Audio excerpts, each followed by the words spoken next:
Kira-kira masa depan kripto itu kayak gimana sih? Bukan cuma soal harga naik turun, tapi gambaran besarnya. Nah, hari ini kita akan bedah tuntas prospek pasar kripto sampai tahun 2026, berdasarkan riset mendalam dari 21 shares.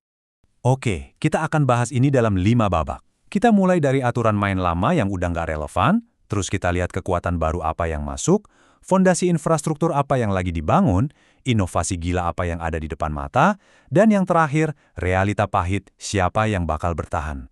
Siap-siap, karena dunia kripto yang kita kenal akan berubah total. Jadi gini, selama bertahun-tahun pasar kripto itu seolah-olah punya ritme yang predictable banget. Ada sebuah pola yang dianggap sakral sama banyak investor. Tapi, sepertinya era itu sudah di penghujung jalan. Nah, ini dia pertanyaannya. Dulu kan kita semua percaya sama siklus 4 tahunan Bitcoin, gara-gara halving, habis halving harga meroket, terus koreksi dalam, terus gitu lagi. Tapi data terbaru nunjukin siklus yang rapi itu kayaknya udah mulai berantakan. Coba deh lihat grafik ini. Garis hijau itu siklus yang sekarang. Kelihatan banget kan, lebih kalem, volatilitasnya jauh lebih rendah, koreksinya juga nggak sedalam dulu. Ini sinyal penting loh. Artinya, Bitcoin lagi bertransisi. Dari yang tadinya cuma aset spekulasi super liar, sekarang dia mulai dewasa menjadi aset makro. Perilakunya jadi lebih stabil. Oke, kalau siklus lama udah berakhir, terus apa dong yang bakal jadi mesin penggerak pasar selanjutnya? Jawabannya ada di sini. Gelombang dana raksasa yang baru mulai masuk ke arena. Kita bicara soal uang institusional. ETPs ini bakal jadi pintu gerbang utama. Gampangnya gini, ETP itu kayak reksadana buat kripto. Jadi, investor biasa bisa beli exposure ke kripto lewat bursa saham, segampang beli saham perusahaan teknologi. Nggak perlu pusing lagi mikirin wallet atau private key. Dan angkanya nggak main-main. Diproyeksikan, ETP kripto bakal mengelola aset senilai $400 miliar pada akhir 2026. Gede banget kan? Bahkan ini berpotensi melampaui ETF Nasdaq 100 yang isinya saham-saham teknologi raksasa itu. Dan ini bukan lagi cuma sekedar prediksi. Lihat deh datanya, mesinnya udah nyala. Semakin banyak aset yang masuk, likuiditasnya makin bagus, yang ujung-ujungnya narik lebih banyak modal lagi. Efek bola salju yang nggak bisa dihentikan. Selain ETP, ada lagi nih pilar lainnya, namanya DATS. Ini tuh sebutan buat perusahaan-perusahaan publik yang strategi utamanya adalah borong dan simpan aset kripto dalam jumlah besar. Mereka ini jadi jembatan buat institusi lain yang mau masuk ke kripto lewat pasar saham. Di tahun 2026, perusahaan-perusahaan kayak gini diprediksi bakal megang aset kripto senilai lebih dari $1,4 triliun. Bayangin, $1,4 triliun. Ini modal sabar, modal jangka panjang yang bakal bikin pasar jauh lebih stabil dari sebelumnya. Tapi, semua duit gede tadi butuh jalan tol yang kokoh dan efisien. Nah, disinilah kita masuk ke bagian ketiga, pembangunan tulang punggung keuangan baru yang semuanya terjadi di atas blockchain, atau istilah kerennya, on-chain. Dan apa inti dari infrastruktur ini? Jawabannya, stablecoin.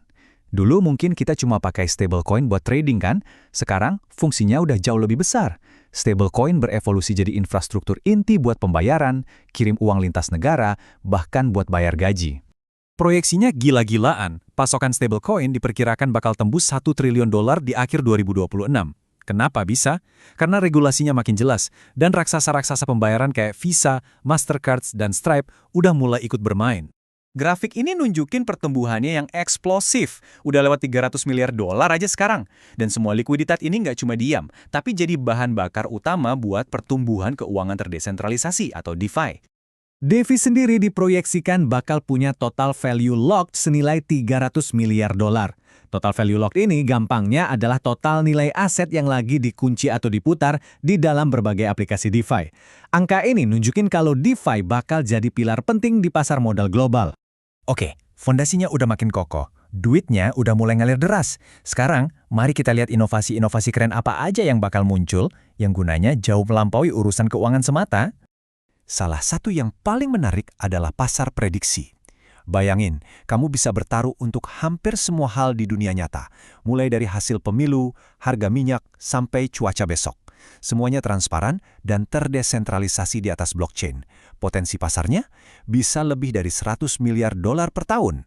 Nah, ini dia yang bakal mengubah segalanya, ekonomi agentik.